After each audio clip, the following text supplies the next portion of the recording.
यह कहानी एक छोटे से गांव में रहने वाले रामलाल नाम के किसान की है। रामलाल के पास थोड़ी सी जमीन थी, लेकिन वह मेहनती और ईमानदार था। हर साल वह अपनी जमीन पर खेती करता और उससे होने वाली फसल से अपने परिवार का गुजारा करता था। हालांकि कभी कभी फसल अच्छी होती तो कभी सूखा या बाढ़ के कारण उसकी मेहनत बेकार चली जाती। एक साल गांव में बहुत भारी बारिश हुई। रामलाल की फसल पूरी तरह से बर्बाद हो गई। सारे खेत पानी में डूब गए और रामलाल के पास खाने तक के लिए कुछ नहीं बचा। वह हताश हो गया और सोचने लगा कि अब आगे क्या करे। लेकिन रामलाल ने हार मानने की बजाय एक नया रास्ता खोजने का फैसला किया।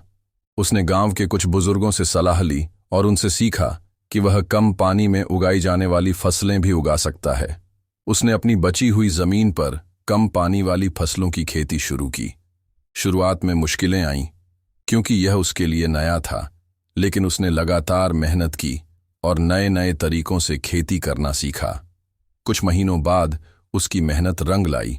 उसकी फसलें अच्छी हुईं और उसकी आर्थिक स्थिति धीरे धीरे सुधरने लगी।